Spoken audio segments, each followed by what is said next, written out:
गांव कोर्ट के अंदर हो, जो एसआईटी की पुलिस की बाजू वहां पर रखने का काम कर रहे हैं। मालेगांव का नुमाइंदा पूरा महीने भर का सेशन, इतना बड़ा सेशन बजट अजलास होने के बाद बहुत सीरियस है, उसकी इन्वेस्टिगेशन होना बहुत ज़रूरी है। इसके लिए दोनों को एंटीसिपेटरी बेल देते नहीं आती, ऐसा बोल के कोर्ट। आज माइनॉरिटी डिफेंस कमेटी की जायजा कमेटी की मीटिंग हुई। एसआईटी की जो कार्रवाई चल रही है उसका पूरा जायजा लिया गया और अभी मुझसे पहले आप लोगों को मुस्तकीम डिग्रेटी साहब और एडवोकेट तौसीफ साहब ने तफसील बताई। बहरहाल रमज़ान महीना चल रहा है और उसके बावजूद भी माइनॉरिटी डिफेंस कमेटी मुकम्मल तौर पर डिफेंस करने का काम हम लोग कर रहे हैं।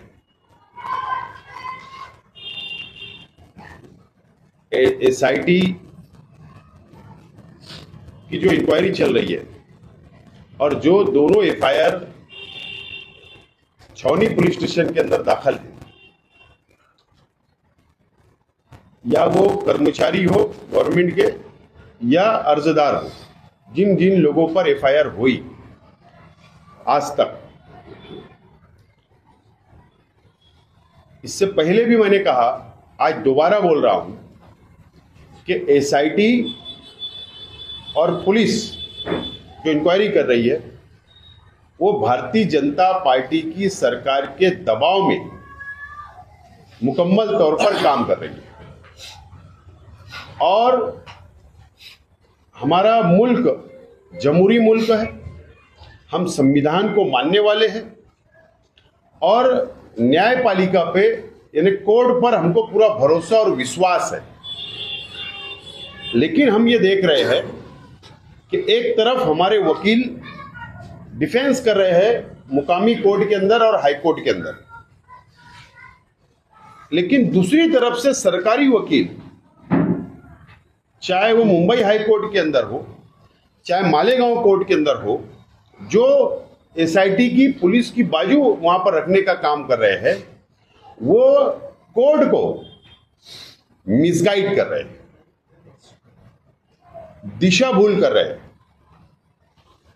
ये बताया जा रहा है कि ये रोहिंग्या मुसलमान है, ये बांग्लादेशी यहां पर रहते हैं, उन लोगों ने बनावटी कागज पत्र तैयार किए।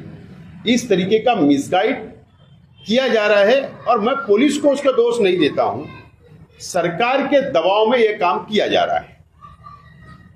और नहीं तो मेरा आज भी महाराष्ट्र सरकार को और एसआईटी को, हमारा माइनॉरिटी डिफेंस कमेटी के तमाम ही जिम्मेदारान का ये चैलेंज है कि आप एक बता दो, एक क्या यहां पर बांग्लादेशी मिला, रोहिंग्या मिला, या कोई एक सबूत मिला, एक सबूत बता दो, एक कागज का टुकड़ा बता दो कि बांग्लादेशी का ये सबूत हमको मिला। एक भी सबूत नहीं मिला, लेकिन मिसगाइड कर कर नेशनल सिक्योरिटी का मसला पैदा किया जा रहा है जानबूझकर, और मालेगांव शहर को बदनाम किया जा रहा है। इसके लिए हमारी जो लाएमल तैयार किया गया है लीगल सेल ने और हम लोगों ने मिलकर, उसके ऊपर जो अभी आपके सामने बात आ गई कि चार्जशीट के बाद हम लोग आगे कार्रवाई करेंगे जमानत की। लेकिन अब रमजान भी इंशाल्लाह खत्म होगा, ईद आएगी, ईद के बाद हम लोग सब फ्री रहने वाले हैं और उसके बाद हम लोग ये तहरीक को और सख्त कर सकते हैं। हमको फैसला लेने पर मजबूर किया जा रहा है और जो भी फैसला हम लेंगे, हम लोग जमहूरी तौर पर किस तरीके से किस रास्ते पर जाना चाहिए उसकी हमारी अपनी तैयारी होगी। माइनॉरिटी डिफेंस कमेटी की प्रेस कॉन्फ्रेंस इसलिए ली जा रही है कि जिन लोगों को आरोपी बनाया गया है और जो लोग जेल में हैं, यहाँ तक कि 2 ख्वातीन 1 फरवरी से जेल में हैं। उसके बाद कल एक कारपोरेशन की मुलाजमा जिसका 3 महीने का बच्चा है, 2 साल की बड़ी लड़की है, दूध पीता बच्चा है, उसको भी आरोपी बनाकर जेल में डाल दिया गया। और आगे भी हमको ऐसा लग रहा है कि ये मामला और भी संगीन होता जाएगा। क्योंकि नागपुर का वाकया होने के बाद कोई भी मामला हो रहा है तो मालेगांव को खींचा जाता और उसमें कार्रवाई सख्त से सख्त हो रही है। और जिन लोगों की बेल एप्लीकेशन की बात हमने पीछे की थी कि हम उनके बेल रखने वाले हैं, उस मामले में anticipatory bail advocate Khalid Yusuf और बाल किल्ला अले बागुल की हाईकोर्ट में रखी गई थी। जो हाईकोर्ट की फाइंडिंग आई उस पर एडवोकेट तौसीफ वकील आपको बताएंगे, मगर हालात ऐसे नहीं दिख रहे हैं कि किसी की बेल ईद से पहले मुमकिन है। इसलिए जो भी लोग बंद हैं, हम उन लोगों को पर्सनली भी बोले हैं कि वो ईद के त्यौहार सबसे बड़ा त्यौहार है मुसलमानों का, तो जेल में अपने रिश्तेदार जिनके जो भी लोग हैं उनके कपड़े और दूसरे इंतजामात जो है वो उनके कर दें। और 31 जनवरी को पहली एफआईआर हुई थी 40 नंबर की, फिर 16 फरवरी को दूसरी एफआईआर हुई थी। करीब करीब 40 लोग आरोपी हैं और 22 से 23 लोग अब तक जेल में बंद हैं।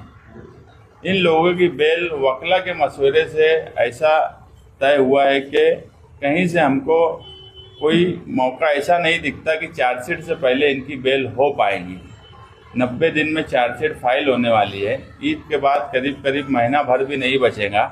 तो अब हम लोगों की सारी कोशिश ये है कि चार्जशीट जैसे ही दाखिल हो और चार्जशीट को आधार बनाकर सबकी बेल एप्लीकेशन दाखिल किया जाए, क्योंकि चार्जशीट के बाद सब कुछ क्लियर हो जाने वाला है कि कौन बांग्लादेशी है, कौन रोहिंग्या है, किसके ऊपर क्या इल्ज़ाम है, किसके क्या पेपर फॉल्ट है। सबके अलग अलग मामलात हैं, क्योंकि इसमें कोई सरकारी मुलाजिम है, कोई कारपोरेशन का सरकारी मुलाजिम है, कोई तहसील का सरकारी मुलाजिम है, कोई अरीजादार है, कोई एजेंट है। तो सबकी सिचुएशन अलग अलग है, सबके जो भी उनके ऊपर इल्ज़ामात है वो अलग अलग है। और सब लोगों का एक साथ मामला, कोई हाईकोर्ट जा रहा है, कोई यहाँ पर है।